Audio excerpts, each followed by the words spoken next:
प्रदेश में है, देश भर में है, तो हमारा ज़िला भी इससे अछूता नहीं है। लेकिन हमारे पास जितने सीमित संसाधन हैं और केंद्र सरकार और राज्य सरकार की जो हिदायतें हैं, उनको आप लोगों के माध्यम से लोगों तक पहुंचाने का हम जो प्रयत्न कर रहे हैं, क्योंकि इसके बचाव में ही बचाव है। और इन सारी कोशिशों को देखते हुए जो हमारे आंकड़े हैं ज़िले के, हम कह सकते हैं कि इसका काफ़ी लोगों में इसका प्रभाव पड़ा है।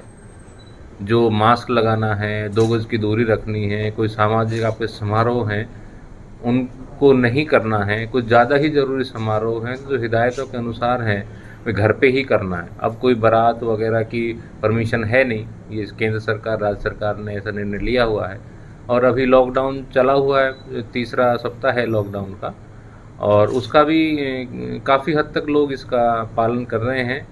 और लॉकडाउन की प्रक्रिया जब सरकार ने शुरू की, तो उससे पहले आप लोगों के ज़रिए हमने सभी सामाजिक सेवाओं संस्थाओं से बात करके, सभी मुखिया लोगों से बात करके, हर वर्ग के लोगों से बात करके, तो हम ये इस निर्णय पे पहुँचे थे कि हमें थोड़ा-सा लॉकडाउन जैसी कुछ व्यवस्था करनी चाहिए। तो ये बहुत अच्छी बात है कि सभी संस्थाओं ने, व्यापारिक संगठनों ने आके खुद अपनी तरफ से कहा कि हमें वीकेंड का लॉकडाउन चाहिए। तो हमने उससे पहले एक रविवार का लॉकडाउन किया था, जो आप उसके सभी साक्षी हैं। वो 100% 100% सफल रहा। उसके तुरंत बाद सरकार ने निर्णय लिया, तब से लॉकडाउन चल रहा है। लेकिन लॉकडाउन में भी बहुत सी आवश्यक जो सेवाएं हैं उनको छूट दी गई है। इंडस्ट्रीज़ हैं जिनके पास इन सीटू लेबर का अरेंजमेंट है। इन सीटू का मतलब है कि अगर उसकी लेबर उसके प्रीमिसेस में ही रहती है, तो वो फैक्ट्री अपनी इन हिदायतों का पालन करते हुए चल सकती है। जिसकी लेबर बाहर से आती है, वो 50% कैपेसिटी के हिसाब से अपना उत्पादन जो है उसको जारी रख सकती है। इसी प्रकार से और जब कृषि का कार्य है, कृषि कार्य चल रहा है, तो उसके भी जो संबंधित जो दुकानें हैं या उनके उपकरण की रिपेयर की दुकानें हैं, उनको भी छूट दी गई है। लेकिन एक समय सीमा है, भाई शाम को 6 बजे के बाद कोई भी दुकान ना खुले, ताकि एक वो चेन जो है, जो रात का जो हमारा समय है, उसमें हम चेन तोड़ने की एक कोशिश करें। और उसके ये आंकड़े आपके सामने हैं। मुझे लगता है हम काफ़ी हद तक इसमें अभी तक सफल हुए हैं, लेकिन इसके बारे में कुछ नहीं कहा जा सकता, वेव जिस तरह से चल रही है। जहाँ तक सुविधाओं की बात है, तो इस दूसरी लहर में हमें सरकार से काफ़ी सुविधाएं मिली हैं, जिनका हमें पहली लहर में हमें लाभ नहीं मिल रहा था। जैसे अगर हम बात करें वेंटिलेटर्स की, तो वेंटिलेटर्स हमें अब 30 कुल मिला के 30 सरकारी जो हमारे संस्थान हैं, उनमें 30 वेंटिलेटर्स उपलब्ध हैं, जिसमें से 9 फंक्शनल हैं। और 23 को हम उसमें से इंस्टॉल, यहाँ 25 इंस्टॉल हम करेंगे कैथल में ही, और 5 हम गोला करेंगे। उनके लिए जो स्टाफ है, एनेस्थेसिस्ट हैं, जैसे 4 हमें मिल गए हैं। और उसके अलावा जो सरकार ने सेवाओं में और थोड़ी बढ़ोतरी करने के लिए 3 पीजी स्टूडेंट्स हमारे पास आए हैं, 10 इंटर्न आए हैं, 18 लोग हैं जो 4th ईयर के स्टूडेंट्स हैं, उनको भेजा है, ताकि लोगों तक रीच हमारी बढ़ सके। और लोगों को जिनका पॉजिटिव आते हैं टेस्ट के बाद, उनको हम बहुत अर्ली स्टेज पर उनको हम एक कंसल्टेंसी दे सकें या उनको हॉस्पिटलाइज करा सकें, ताकि जो मोर्टेलिटी रेट है उस पे काबू पाया जा सके। इसी तरह से जो होम आइसोलेशन की जो पेशेंट्स हैं हमारे, आज की अगर हम डेट की बात करें तो 579 के आसपास हैं। उनके लिए हमने 16 तारीख से जिन जो पॉजिटिव आ रहे थे पहले शुरू करने के लिए, तो उनको हमने होम आइसोलेशन किट्स देनी शुरू की हैं, जिसमें मतलब ऑक्सीमीटर एक बहुत ज़रूरी उसका कंपोनेंट है, दवाइयाँ हैं उसमें। वो लिस्ट राज्य सरकार ने ही हमें भेजी है कि वो आपकी किट में ये चीज़ें होनी चाहिए। तो 16-17 से आज तक हम 268 लोगों को किट दे चुके हैं, 700 हमारी रेडी हैं। क्योंकि अगर हम इससे पहले हम जाते हैं, जिस आदमी को यानी कि पॉजिटिव आए अगर 12 दिन हो गए हैं, तो वो रिकवरी के उस पर है या हॉस्पिटलाइज है। हॉस्पिटलाइज में सारी चीज़ें उपलब्ध हैं हॉस्पिटल में, और वो रिकवरी के उस पर है, तो उसको हम बाद में देख करें। लेकिन पहले जो लोग बिल्कुल अभी संक्रमित हो रहे हैं, उनको हम ऑक्सीमीटर के साथ ये किट दें, क्योंकि ऑक्सीमीटर एक ऐसा हमारा कंपोनेंट है जो हमें पेशेंट को अर्लीस्ट पॉसिबल डिटेक्ट करने में मदद करता है। तो पीछे का हमारा जो अनुभव रहा है, खासकर हमारे यहाँ दूसरे ज़िलों से भी पेशेंट आ रहे हैं, और हमारे भी यहाँ ग्रामीण क्षेत्र से जो लोग आ रहे हैं उनका जो सैचुरेशन लेवल है काफ़ी नीचे हो जाता है, तब वो लोग हॉस्पिटल की तरफ जा रहे हैं, यानी 70 के आसपास, 60 के आसपास, 55 के आसपास आ रहे हैं। तो उस समय उसको रिवाइव करना थोड़ा जो मेडिकल प्रोटोकॉल है उसके हिसाब से थोड़ा मुश्किल है हो जाता है। लेकिन अगर 90 के आसपास ही अगर पेशेंट हॉस्पिटलाइज हो जाता है तो उसके रिकवरी के चांसेस, मतलब मैं तो ये कहूँगा उसके 100% के करीब चांसेस हैं। क्योंकि इसमें सबसे बड़ा हमारा जो फैक्टर है, हम अपनी जो बॉडी की ऑक्सीजन सैचुरेशन को मेंटेन कर पाते हैं, उसमें ये ऑक्सीमीटर हमें बहुत हेल्प करेगा। मेडिकल टीम उनसे रोज़ाना बात कर रही हैं और वो उसका रोज़ाना उससे पूछ रही हैं भी आपका कितना आज सैचुरेशन लेवल है। तो वो हमें अगर फिगर एक हम सही तरह से उसको कंपाइल कर पाते हैं तो अर्लीस्ट पॉसिबल जिस भी पेशेंट को हॉस्पिटलाइजेशन की ज़रूरत है तो हम उसको वहाँ पर ले आएंगे और उनका जो जीवन है उसको बचाने में हम सफल हो पाएंगे। जिला प्रशासन की विलेज लेवल पर क्या तैयारी है कि जिस तरह से जो संक्रमण है गांव में ज़्यादा फैल रहा है और गांव में देखा होगा अक्सर लोग ग्रुपों में बैठे रहते हैं, जिनमें क्या काम कर रहे हैं? ये गांव का बिल्कुल इस बार जो दूसरी लहर है इसमें ग्रामीण क्षेत्र में इसका जो मतलब प्रसार हुआ है वो वास्तव में एक चुनौती है। और अभी जैसे सीएम साहब ने पीछे वीसी में आदेश दिए थे तो हम सभी गांवों में आइसोलेशन सेंटर्स बना रहे हैं उन लोगों के लिए जिनके पास घर में कोविड प्रोटोकॉल के हिसाब से जगह नहीं है, यानी वेंटिलेशन नहीं है या अलग से वॉशरूम नहीं है। तो हर गांव में हमारे पास एक कम्युनिटी बिल्डिंग है, चाहे वो चौपाल है, चाहे वो ग्रामीण आपका सचिवालय है, धर्मशाला है, स्कूल है। तो गांव की आबादी के हिसाब से 25-30 बेड का हम वहाँ पर आइसोलेशन सेंटर बना रहे हैं। तो और आप सभी इसको जानते हैं, पिछले 3 दिनों से सभी मतलब गांव में हमारी जो टीम है वो विज़िट कर रही हैं। कल तक हम 184 गाँव में टीम जा चुकी थी और मुझे बताया गया था भी 70 गाँव हैं जो पूरी तरह से जिनकी टेस्टिंग हो चुकी है। तो लेकिन जो अखबार में डाटा आया है जो है वो तो बहुत ही, अगर वो ठीक है तो, अगर मैं इसलिए कह रहा हूँ कि फिगर 184 गाँव में हमने जितने लोगों को टेस्टिंग किया उसमें से सिर्फ 113 लोग जैसे मिले जिनमें पहला ILI का जैसे थोड़े लक्षण दिखाई दिए इन्फ्लुएंजा टाइप के, और उनको जब टेस्ट किया एंटीजन से तो उसमें कोई भी एंटीजन टेस्ट भी, यानी कि इन्फ्लुएंजा आपके संक्रमण जो लक्षण है अगर 1-2 दिन के ही हैं तो जब टेस्ट करने कोई फ़ायदा नहीं है। कम से कम 5 दिन के आपके लक्षण हों तो आपका जो रेट है, जो आपका टेस्ट है वो एक आपकी सही रिपोर्ट देता है। तो उनमें से हमने जिन लोगों को टेस्ट किया तो सभी उसमें नेगेटिव पाए गए, तो अभी तक की जो रिपोर्ट है। लेकिन जैसे आज भी हर गांव में टीम गई हुई है, ये हम शायद अगले 7 दिनों में पूरे पॉपुलेशन है उसको जो एक टीम हर विलेज लेवल पर है जिसमें आशा वर्कर है, आपकी आंगनवाड़ी वर्कर है, आपका ग्राम सचिव है, एक्स सरपंचेज हैं, नंबरदार हैं और गांव में कोई शिक्षक है उसको लिया हुआ है, ताकि स्वास्थ्य विभाग की जो टीम जाए तो इसमें ये लोग वहाँ पर हर घर घर में उसको ले जाने में उसका योगदान करें, उसका सहयोग करें और लोग सभी अपना जो टेम्परेचर है मेनली है टेम्परेचर को नोट कराएं। अगर किसी घर में कोई बीमार है तो उसकी जानकारी दें, ताकि हम सबका यही मकसद है कि हम उसको, जो पेशेंट अगर बीमार है तो उसको अर्लीस्ट पॉसिबल उसको जो केयर चाहिए उस तक हम पहुँच सकें। ऑक्सीजन को लेकर क्या तैयारी है? ऑक्सीजन को लेकर आपको बड़ी खुशी होगी ये जानकर, हमारे यहाँ कभी चाहे संसाधन कम है क्यों हमारे पास रिफिलिंग पॉइंट भी नहीं है, स्टोरेज पॉइंट भी नहीं है, सिर्फ सिलेंडर्स के माध्यम से हम आपूर्ति कर रहे हैं जहाँ भी सेंटर हमें अलॉट होता है। अब पिछले 8 दिनों से हम लगातार जींद से हम लेके आ रहे हैं, तो हमारे पास सिलेंडर्स काफ़ी अच्छी मात्रा में हैं। और हमारे यहाँ अभी भी जैसे सुबह हम रिव्यू कर रहे थे तो अभी भी अगले 24 जिस तरह से पेशेंट्स हमारे यहाँ एडमिट हैं उनकी संख्या को देखें तो अगले 24 घंटे का हमारे पास इसको स्टॉक आप कह सकते हैं। सर जैसे कि गांव में आइसोलेशन वार्ड बनाए गए हैं, कई गांव में आइसोलेशन वार्ड का विरोध हुआ है, ग्रामीणों का कहना है कि गांव के बीच में इसको आबादी से बाहर बनाया जाए। ये अभी मेरे पास खबर आई थी तो मैंने कहा है कि अगर विरोध कर रहे हैं तो हमें कोई आपस में टकराने की आवश्यकता नहीं है, जो बाहर स्कूल है उसमें बना देंगे। तो उसके लिए मैंने डायरेक्शंस दे दिए हैं, बाहर स्कूल है तो उनका भी अगर कोई इशू है या उनको ऐसा लगता है तो हम बाहर वाले स्कूल में बना देंगे। सरकारी अस्पताल से कुछ रिपोर्टें सामने आ रही थी कि जो पेशेंट अंदर उनकी प्रॉपर केयर नहीं हो रही। कल भी कुछ अभिभावकों ने शायद इस बात को लेकर विरोध जताया।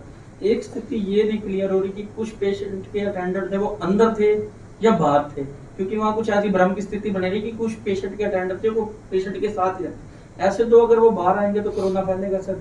तो इस स्थिति को अभी तक क्लियर नहीं कर पाया अस्पताल प्रशासन की। स्थिति क्या थी सर? आज की इसको अगर कॉन्फ्रेंस को बुलाने का या आप लोगों से बात करने का अगर मैं मकसद यही था। अगर आप सरकार की हिदायतें आप देखें, जिसमें हमारे जून 2020 का लेटर है केंद्रीय सरकार का, अब उसी का राज्य सरकार का है कि ये जो कोरोना पेशेंट है, ये बीमारी इस तरह की है, इसमें पेशेंट अलाउड ही का अटेंडेंट अलाउड नहीं है, रह नहीं सकता। अगर कोई विलिंग अटेंडेंट रह भी सकता है तो प्रीमिसेस में रह सकता है, not inside the isolation ward. ये बिल्कुल क्लियर है। तो ये चीज़ें मैंने कल भी वहाँ देखी थी। तो मैं आप लोगों के माध्यम से कि जो पेशेंट हैं वो हमारी केयर में हैं और जो उनका अटेंडेंट है उनको ये आप समझाएं, आपकी जिम्मेवारी कि हमारे साथ दोनों मिलके वे पेशेंट का अटेंडेंट का वहाँ रहना रह ही नहीं सकता प्रोटोकॉल के हिसाब से। वो वहाँ रहेगा तो खुद भी संक्रमित होगा, बाहर आएगा, औरों को करेगा। तो आप डॉक्टरों पर यकीन रखें।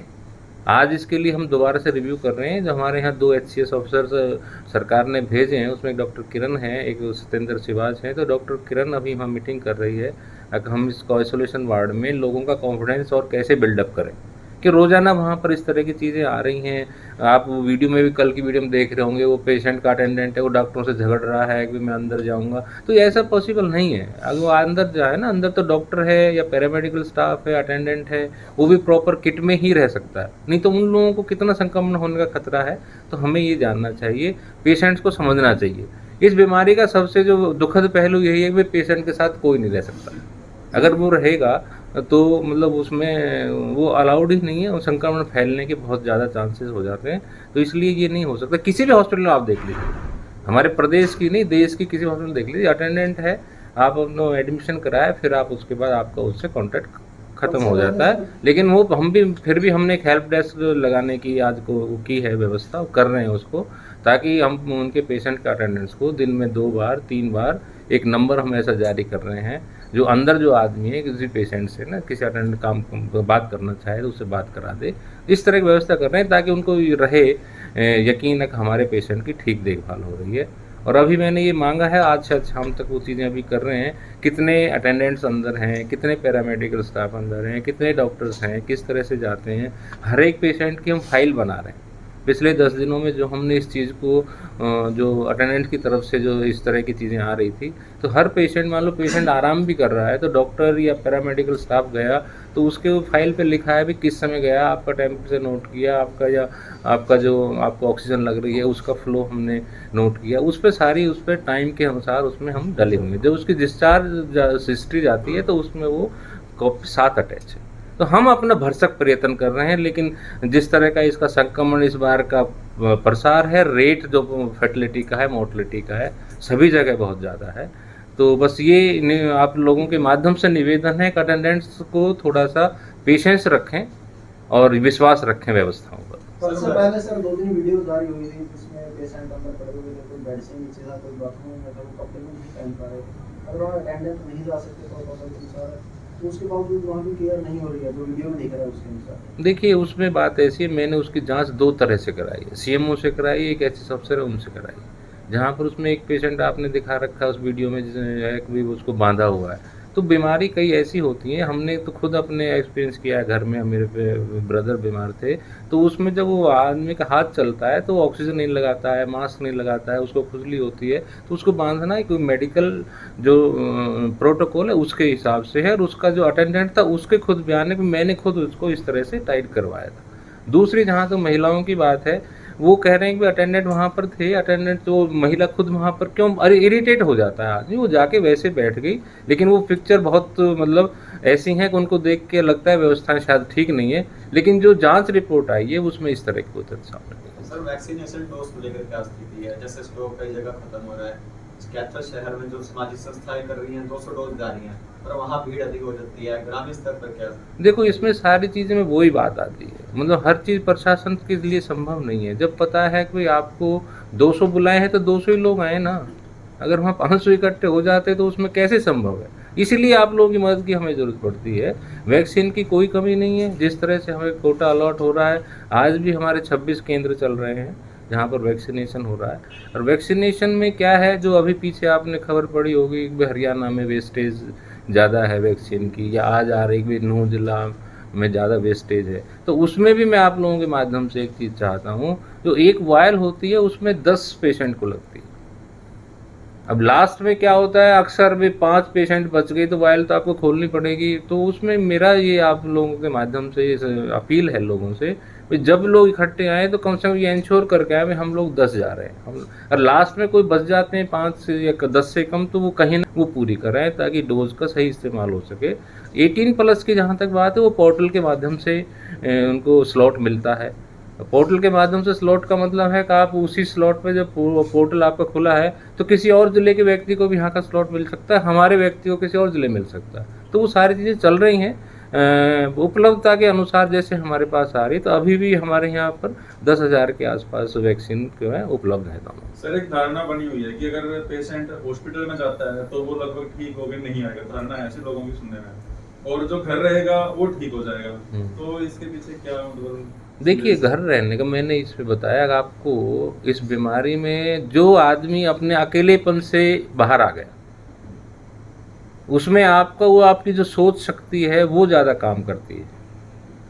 आपने अपना मनोबल बनाए रखा, अभी नहीं ये ऐसी चीज़ है, मैं इसमें अपने शरीर को स्वस्थ करने के लिए अपनी प्रोन पोजीशन में हो जाता हूँ या लंबी ब्रीदिंग करता हूँ या सारी चीज़ें ठीक हैं। यानी कि इसमें सबसे बड़ा है कि आदमी जो पेशेंट है जो किसी वजह से संक्रमित हो गया है वो इस चीज़ को मान ले कि मैं इस बीमारी से निकल सकता हूँ, तो उसमें उसके रिकवरी के चांसेस ज़्यादा बढ़ जाते हैं। यानी ऐसा नहीं है, अगर आप हमारे हॉस्पिटल्स का भी अगर वो रेट देखें तो इतना ज़्यादा वो नहीं है, मतलब वहाँ पर जो जितनी डेथ्स हम रोज़ जो रिपोर्टिंग कर रहे हैं उससे ज़्यादा हॉस्पिटल से लोग ठीक होकर डिस्चार्ज हो रहे हैं।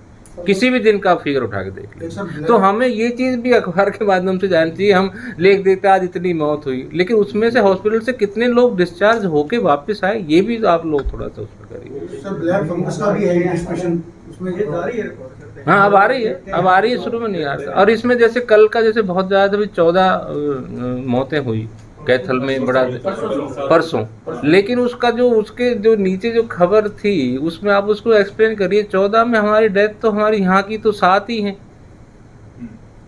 अब गवर्नमेंट हॉस्पिटल सिर्फ 5 हैं, एक प्राइवेट हॉस्पिटल की, तो और जो बचे लोग थे 8 या 7 लोग वो थे जो हमारे डिस्ट्रिक्ट के थे, लेकिन they were under treatment at different hospitals. कोई चंडीगढ़ में था, दिल्ली में था, हिसार में था, लेकिन वो 14 की फिगर आते ऐसे लगता है जैसे हमारी तो इसको थोड़ा सा करके लोग हेडिंग ही पढ़ते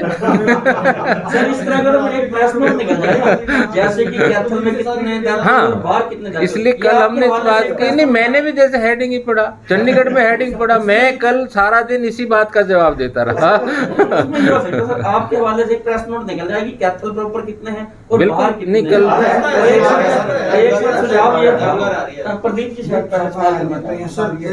उसका ब्लैक फंगस का भी एंटिसिपेशन है आपके पास? हाँ, ब्लैक फंगस का एंटिसिपेशन है, और उसके जो उसमें इंजेक्शंस हैं आपका जो एम्फोटेरोसिन उसकी हमने डिमांड कर ली है, लेकिन अभी तक हम इसके लिए अपने आप को ये कह सकते हैं कि हमारे यहाँ अभी कोई इस तरह का कोई लक्षण वाला पेशेंट आया नहीं है हमारे यहाँ अभी लेकिन हम उसके लिए पूरे सचेत हैं, पूरे जागरूक हैं कि पेशेंट अगर ऐसा हो सकता है तो हम उसके इलाज के लिए हमने ये डिमांड जो है कल ही भेज दी थी CMO के माध्यम से, जो इसमें इंजेक्शंस हैं कि इंजेक्शन की डोज काफ़ी लगती है। फंगस कोई भी फंगस हो तो वो बहुत लंबा टाइम भी लेता है निकलने में, तो एक व्यक्ति को काफ़ी इंजेक्शंस लगते हैं, तो हमने उसकी डिमांड कर दी है। तो जैसे अगर कोई आएगा तो हमारे पास मेडिसिन्स और डॉक्टर सब उपलब्ध हैं, तो हम उसको भी रोकथाम करने में कामयाब हो पाएंगे। तो कोरोना से तो रिलेटेड नहीं है, फंगस तो अलग टाइप की डिजीज है, अलग टाइप की चीज़ है, लेकिन रिलेट कर रही है, जो स्टडीज आ रही हैं, मान लो इस कोरोना के दौरान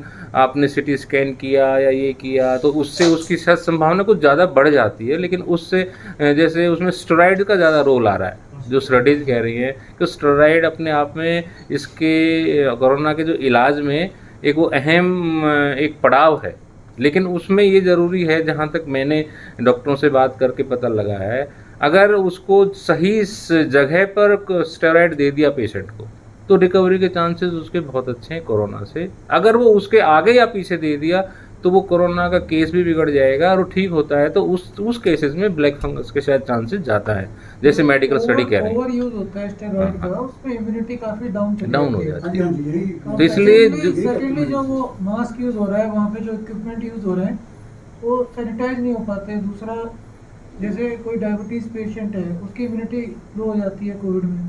तो जो ब्लैक फंगस है वो एनवायरनमेंट में ऑलरेडी मौजूद हमेशा से रहता है, बट जब हमारी इम्यूनिटी बहुत ज़्यादा डाउन चली जाती है तब वो पकड़ता है बॉडी को।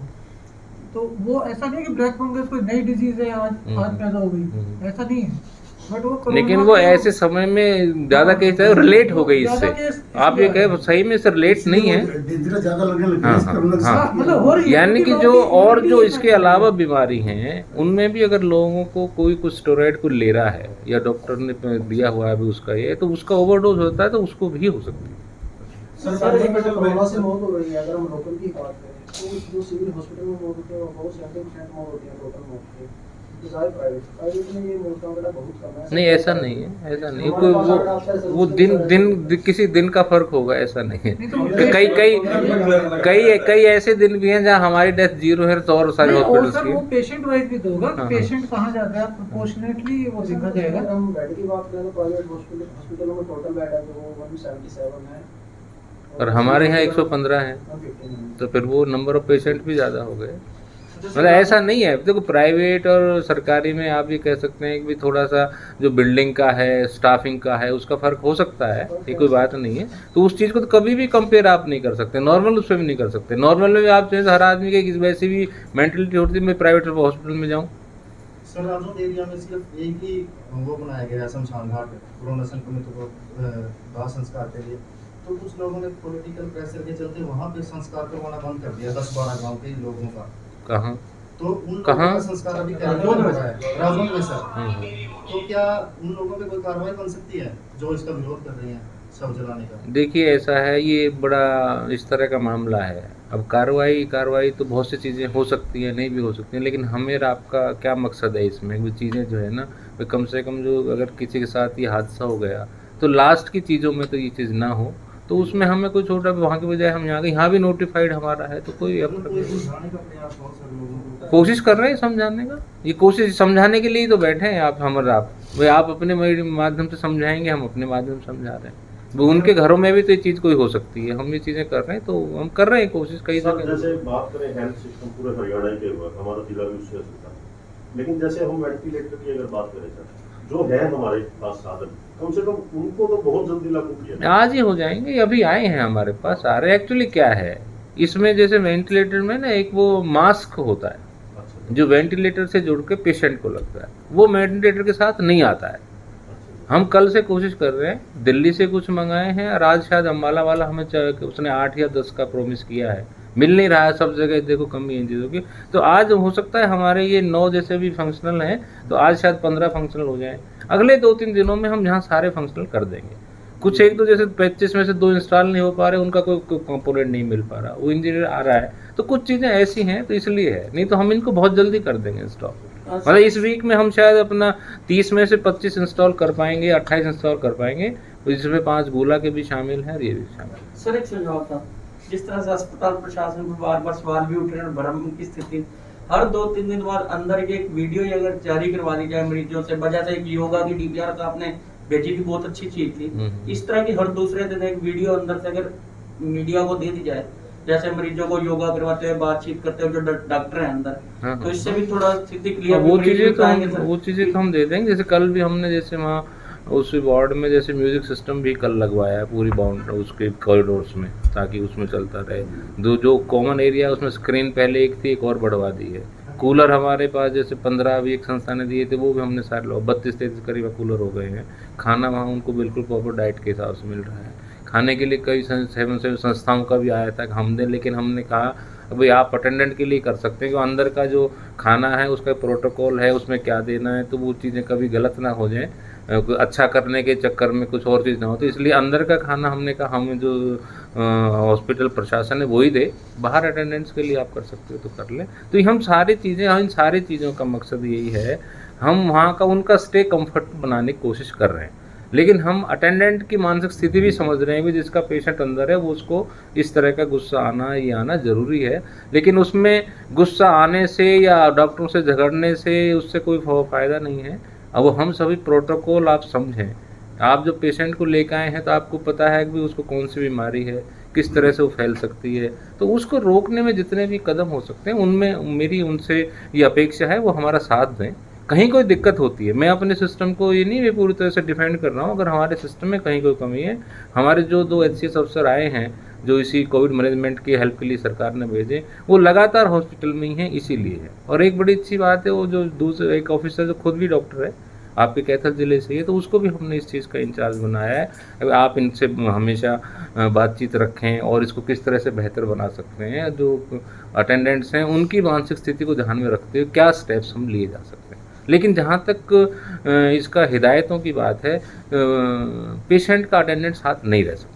सर मेरी कोई जिद करता है कोई तो वो गलत है, उसमें भी पुलिस आए ये मतलब वो कोई चीज़ें मतलब अननेसेसरी हैं, मतलब ये चीज़ इन चीज़ों में पुलिस का कोई मतलब नहीं होता। लेकिन हमें अब वहाँ पर पुलिस भी रखनी पड़ रही है, वो गवर्नमेंट का इसीलिए है। प्राइवेट हॉस्पिटल में भी हमने प्रबंध किया हुआ है, सरकारी अस्पतालों में प्रबंध किया हुआ है। इन केस मान लो को अगर कोई ऐसी बात होती है तो डॉक्टरों के साथ पैरामेडिकल स्टाफ के साथ किसी कोई अनहोनी घटना को रोका जा सके। एसपी साहब एक नानकपुरी कॉलोनी है पुराना, उस पर शाम के टाइम बहुत ज़्यादा भीड़ रहती है। मैंने ऐसे तो सीधी को कई बार फोन करके इस बारे में बताया, उसके बावजूद भी वहाँ कुछ नहीं कार्रवाई होती। जिप्सी आती है, ग्राउंड लगाती है, कह के चले जाते हैं, दोबारा भीड़ हो जाती है, लोग ग्रुपों में बैठे रहते हैं, मतलब बहुत ज़्यादा भीड़ रहती है वहाँ चलान वगैरह करा देंगे। सबसे ज़्यादा दिक्कत वहीं पे है सर, चलान वगैरह करा देंगे। सबसे ज़्यादा भीड़ रहती है। देखो वही जो डीसी साहब ने कहा कि बात यह है कि पुलिस प्रशासन या जिला प्रशासन हर जगह मौजूद नहीं रहा, लोगों को भी थोड़ा सा खुद से अपने जो ये जो गाइडलाइन दी जा रही है उनको समझने की बात है। अब हर जगह मेरे और पुलिस से छुप के कोई कर लेगा, ये प्रशासन से छुप के कर लेगा, बट अपने लिए तो नुकसान ही हो जाएगा। उनको लोगों को थोड़ा सा लोगों को ये समझने की बात है, हम मानते नहीं है। तो बाकी हमारी कार्रवाई लगातार जारी है, आप देखते हैं कि डेली 300 से ऊपर हमारे चालान होते हैं मास्क के। कौन सा नानकपुरा? कोई ऐसा मतलब आपके संज्ञान में आता है कोई ऐसी पॉकेट्स है तो उसमें हम और अच्छी तरह से उसको वीडियो भी भेज दी बना के, फिर नहीं कोई नहीं उधर वहाँ ज़्यादा समस्या तो सबका एक ही है भाई, ये चैन टूटे बस। लोग धरना प्रदर्शन करके खड़े हो जाते हैं। तो मैंने वही कहा ना, लोगों को समझना सबसे जरूरी वही है, सेल्फ रेगुलेशन से ऊपर कुछ नहीं है। सर हॉस्पिटल का सबसे जो वीक पॉइंट है वो पेशेंट के साथ अटेंडेंट तो जा नहीं सकते, परिजन तो जा नहीं सकते, लेकिन जो हॉस्पिटल के जो अटेंडेंट है जो होते हैं अंदर वहाँ पे जोर देना पड़ेगा, थोड़ा अच्छी देखभाल ना उसी पे हमने ये परिजन वो नहीं देखो उसी हमारे मरीज की देखभाल नहीं करते, बाथरूम भी ले जाते, वो जब भी उनसे बात होती है यही बात आती है। मैं आप यही कह रहा हूँ ना, मतलब उसमें मैं हूँ चाहे आप हो पेशेंट, मैं एक शिकायत करूँगा ही करूँगा। उसकी वजह क्या है आप थोड़ा पीछे जाइए। हमारे तो वो ना तो मुझे ये कहने लग गया बीमारियाँ तो वो होती थी भाई, एक बीमार है 10 लोग आके बैठ गए, 10 उसको सेवा। अब हमारी आदत तो वो बनी हुई है, लेकिन बीमारी ये इस तरह की आ गई जिसमें उसको अकेले रहना। आप जो अटेंडेंट की बात कर रहे हैं, आप अटेंडेंट को भी एक ह्यूमन बीइंग है, उसको भी उतना ही खतरा है संक्रमण का। आप ये देखिए उस पेशेंट के साथ वो कैसे कितनी देर रह सकता है, कोई कॉल आएगी यहाँ। इसीलिए आज हमने उसको और ढंग से किया है कि कितने अटेंडेंट अंदर हैं, कितने पेशेंट्स पे एक अटेंडेंट है, कितने पे एक पैरामेडिकल है, कितने पे नर्स है। ये हमने सारा आज उसको हम दोबारा से रिविजिट कर रहे हैं, कोशिश कर रहे हैं करने की। लेकिन ये समझना चाहिए जो घर में जो लोग आइसोलेशन में रह रहे हैं, हॉस्पिटल की बात छोड़ दीजिए, उनके पास घर का आदमी कितनी देर जाता है। हॉस्पिटल सिर्फ आप इसलिए उंगली उठा सकते हो क्योंकि वो सरकारी है संस्थान, लेकिन वहाँ जो काम करते हैं वो भी ह्यूमन बीइंग है, उनकी फैमिलीज भी हैं। और आप जो डॉक्टर है या कोई भी स्टाफ हॉस्पिटल का, हम और आप लोग मतलब जाने से भी डरते हैं, 2-1 दिन बाद चले गए या कुछ दिन के लिए चले गए। जिनको उसमें रहना मतलब उनकी मनस्थिति भी समझे। लेकिन इस सब का मतलब ये नहीं है कि अगर वहाँ पर अव्यवस्था हो रही है तो हम उसको जस्टिफाई कर रहे हैं। हम उनको और कोशिश कर रहे हैं। आज इसलिए पूरा हम लगे हुए हैं सुबह से भी कहाँ क्या कमी है, कि कहाँ पर नंबर ऑफ अटेंडेंट्स बढ़ाने की ज़रूरत है या नंबर ऑफ डॉक्टर्स के राउंड बढ़ाने की ज़रूरत है। क्यों देखो गर्मी का इतना मौसम आ गया, पीपी किट को हमारा आप मतलब 10 मिनट पहन के खड़े नहीं हो सकते। मतलब हमें इन चीज़ों को भी ध्यान चाहिए और उसके अटेंडेंट्स को भी सोचना चाहिए। कहीं कोई ऐसी दिक्कत है, कोई अगर कोई कहीं पर हमारी व्यवस्था में खामी है तो हम उसको सुधारने के लिए हमेशा तैयार हैं, खुले मन से। लेकिन आप लोगों से भी मेरी बस एक ही है कि हॉस्पिटल कोई ऐसी चीज़ है जिसको मतलब आप लोगों के जो चैनल्स हैं, आप लोगों के जो माध्यम हैं, चाहे वो प्रिंट है चाहे इलेक्ट्रॉनिक है, वो लोगों की साइकी पे बहुत अच्छा इफेक्ट करते हैं। हम रोजाना वहाँ जाके मतलब ये नहीं करें व्यवहार क्या हो रहा है क्या नहीं हो रहा, तो वो थोड़ा सा ना एक नकारात्मक प्रचार हो जाता है। अब उसके साथ साथ अगर कहीं ऐसी चीज़ें वो भी दिखाइए, लेकिन सकारात्मक कोई चीज़ें हो रही हैं आप उनको भी साथ दिखाइए, ताकि पेशेंट का मतलब हमारा सबका मकसद है सिर्फ विश्वास बढ़ाना सिस्टम में। ये जो चीज़ें आ रही हैं, अगर हमारा कहीं अविश्वास है आपस में, तो हम एक छोटी गलत चीज़ को भी बहुत बड़ा बढ़ा कह सकते हैं। विश्वास हो तो गलत चीज़ को भी कहते हैं कि शायद कल ठीक हो जाएगी। ये थोड़ा सा नज़रिए का फ़र्क है, तो हमें नज़रिया बदलना चाहिए। और ऐसे माहौल में तो हर आदमी को ये है कि हम किसी आदमी को उसके रिकवर होने में या उसके ठीक होने में जिस तरह से मदद कर सकते हैं वो करनी चाहिए, और उसमें खामियां हैं उनको उजागर करना भी चाहिए। लेकिन उजागर करने का भी एक माध्यम तरीका ही ढंग से हो सकता है, उसका इफ़ेक्ट नेगेटिव ना पड़े, मतलब आपको हमारा काम भी हो जाए, अभी नेगेटिव है कोई चीज़ है कमी है उसको हम पूरा भी कर लें, लेकिन लोगों में उसका इस तरह का इम्प्रेशन ना जाए, उसके लिए हमें थोड़ा सा प्रयास करना चाहिए। सर हम स्वास्थ्य विभाग के जो सर्वे है उसको साइलेंस तो नहीं करेंगे, लेकिन बता रहे हैं कि जो आंकड़े दिखाए जा रहे हैं क्योंकि आंकड़े अच्छे भी नहीं है कि गाँव में कोई बीमारी नहीं है, गाँव में बड़ी संख्या में लोग बीमार है लेकिन वो सामने नहीं आना चाहते, टेस्टिंग नहीं करवा रहे हैं। कारण वही है कि हॉस्पिटल में जाने इसमें क्या कर सकते हैं हम, बताइए आप बताइए, समस्या है समाधान भी बताइए। समाधान तो सर आप देखोगे, नहीं बताइए बड़े बुरे हैं सर। भाई देखो ऐसा है, ऐसा कहने से नहीं, जब एक टीम वहाँ पर जा रही है जबरदस्ती हम किसको क्या करेंगे आप ये बताइए। तो लोगों से कहिए ना, लोगों से कहिए टेस्ट कराएं। कैसे मोटिवेट आप लोग करेंगे, मतलब हम क्या करें आप ये बताइए, आप हमसे क्या उम्मीद करते हैं। मतलब ये कहना बड़ा आसान है, हम यही कर सकते हैं, हर गांव में 2 टीम बना दी, वो हर घर में अपना टेस्टिंग करेगी, सैंपलिंग करेगी, लोग बीमार है तो उनको आगे आना चाहिए। अब कई जगह अभी आपने बताया पाई गांव में है, उसमें ऐसे और भी कई गांव में जहाँ पे विरोध कर रहे हैं, और मतलब प्रदेश में है इस तरह का, तो जहाँ लोगों का इस तरह का रुझान है कि उसका मतलब मकसद कुछ भी हो, तो वहाँ ये मतलब जो मैं सोचता हूँ ये कोई हमारा कोई आपस में मतलब विरोध करने का मौका नहीं है। अगर हम ऐसा विरोध कर रहे हैं तो जाने अनजाने में हम अपना ही नुकसान कर रहे हैं। हाँ, तो इसलिए ये कहना भी उनके आंकड़ों को हम सही नहीं मान रहे। अब जो लोग जो आ रहे हैं वो तो वही कर रहे हैं, अब हमारी टीम है, हमें टीम पे यकीन तो करना ही पड़ेगा ना, तो इसमें कोई बात नहीं। आंकड़े जब जो आ रहे हैं करके दे रहे हैं, उनके पास रजिस्टर है, उसमें कह रहे हैं भी उस आदमी का नाम है, उसमें ये टेम्परेचर मिला, ये मिला, जो ठीक आ रहे हैं तो ठीक आ रहे हैं। नहीं तो इसमें तो बताइए ना क्या किया जाए, मतलब ये चीजें समस्या आपको समाधान भी बताइए ना। 10 दिन बाद प्रोग्रेस करेगा। हाँ ना, ये मैंने सोचा, मैंने तो लंबे समय बाद ये तो आज आप बात नहीं बहुत ये बिल्कुल ठीक बात है। एक्चुअली पीछे क्या रहा, मतलब हमने तो कहा था डीपीआर साहब को भी 10-12 दिन में हम एक बार बैठ के बातें कर लें। कुछ है कि मैं तो अक्सर मैं समझता हूँ मतलब कुछ ऐसे इश्यूज है जो वास्तव में आपकी तरफ से प्रेस नोट आ रहा है, वो आपकी तरफ से आ रहा है, हम ना कुछ पूछ पा रहे हैं ना कुछ बता पा रहे हैं, है ना सर? नहीं हर 10-12 दिन बाद हम जरूर सर एक चीज के कुछ लोगों की ये भी शिकायतें आ रही है हॉस्पिटल में जो एडमिट है जिनके पेशेंट कि जिस इलाज के लिए वो एडमिट किए गए थे, मान लो किसी को कोई हार्ट पेशेंट है और वहाँ जाने के बाद उसकी रिपोर्ट कोरोना पॉजिटिव आ जाती है, तो सिर्फ कोरोना का ही इलाज को प्राथमिकता दी जाती है, उसका हार्ट वाला तो भूल ही जाते हैं। थोड़ा सा इस समस्या पर भी ध्यान दे प्रशासन। ऐसा अगर कोई है तो ध्यान ये वाकई में नहीं तो देखो ऐसा नहीं हो सकता, समस्या आपने कह दी, लेकिन क्या कोई आप कह सकते हो डॉक्टर को जिसकी हार्ट की बीमारी है वो उसको छोड़ देगा? बिल्कुल सर, ये सब सही है। नहीं आप कैसे कह सकते? मेरे मित्र के साथ भी ऐसा ही हुआ। एक्सीडेंट किया था सर, उसको कोरोना पॉजिटिव बता के मतलब कि उसका संस्कार नगर परिषद वालों ने किया। नहीं तो बता के देखिए गलत है, पॉजिटिव होगा तभी तो किया होगा। मैं ऐसा नहीं हो सकता, मतलब इन ये चीजें में भी अगर आप इसको एनालाइज करोगे आप क्या कह रहे हैं उससे बहुत फर्क पड़ेगा। आप सिंपल सी बात सोचिए, मैं कोई भी पेशेंट हार्ट बीमारी के लिए एडमिट हुआ, जो प्रोटोकॉल के हिसाब से फिर उसका टेस्ट कराया पॉजिटिव निकला, तो कोरोना के साथ साथ हार्ट का भी होगा इलाज, हार्ट का क्यों नहीं होगा? कोरोना के कारण सर कोई इलाज नहीं कर सकते। नहीं ऐसा देखो मैं मानता नहीं, अगर कोई ऐसा कोई पर्टिकुलर केस है तो बताइए हम वेरीफाई। मतलब अगर कोई ऐसी खामी है तो वास्तव में ही गलत है, इसमें देखने की जरूरत है अगर ऐसा हुआ है तो, नहीं तो ऐसा एग्जांपल देते हैं कि इनको कोरोना है, इनको पहले कोरोना ठीक करना, उसके बाद वो दूसरा देखेंगे। तो ये तो देखो कोरोना से ये दिक्कत हो जाएगी। देखो मैं इस पे फिर ये कहता हूँ, ये डिसाइड करना काम डॉक्टर का, मेरा और आपका नहीं। तो डॉक्टर कौन लेगा ना उसमें? मतलब हम ये कई बार दिक्कत आती है, जैसे वेंटिलेटर पे एक बार झगड़ा हो रहा था, वेंटिलेटर पे रखो, ये डॉक्टर ने देखना है वेंटिलेटर की जरूरत है कि नहीं है, हम और आप कौन है कहने वाले। मतलब ये बहुत गलत बात है। मतलब जो भी अटेंडेंट कहता है अभी आप इसको पहले ये इलाज, वो डॉक्टर ने देखना है पहले क्या लेना है क्या नहीं लेना है, वेंटिलेटर पे देना है या आईसीयू बेड देना है, कब देना है, कितना ऑक्सीजन फ्लो बढ़ाना है, ये डॉक्टर का मैंडेट है, मेरे और आपका मैंडेट नहीं है।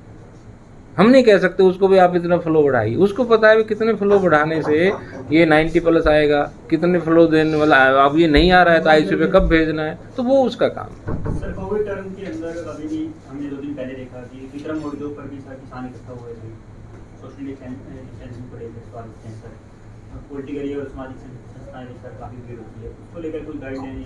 देखो गाइडलाइन तो भाई 144 लगा रखी है, सारे दिन आप लोग भी प्रचार करते हो, हमारे सारी जो है पुलिस की अपनी जिप्सी हैं, राइडर्स हैं, इंसिडेंट कमांडर्स हैं, सब घूम रहे हैं, लेकिन सब में लास्ट में मिलकर वही बात आती है कि हम ये कोविड एप्रोप्रिएट बिहेवियर हम सब ने करना पड़ेगा।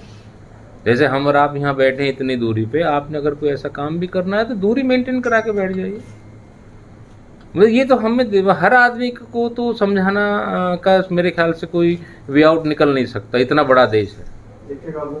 हाँ, अब आप देखिए जिन देशों ने कह रहे हैं कि हम इसको कोविड फ्री अपने आप करने वाले, उनकी जनसंख्या देखिए, यूके की जनसंख्या 6.5 करोड़ है, आपकी इतने करोड़ का तो एक टाउन है। मतलब आप अपने मतलब देश की वॉल्यूम जो भी देखिए ना, पॉपुलेशन की देखिए, संसाधन देखिए, तो ये सारी चीज़ें उसके बावजूद भी हम देखें, मतलब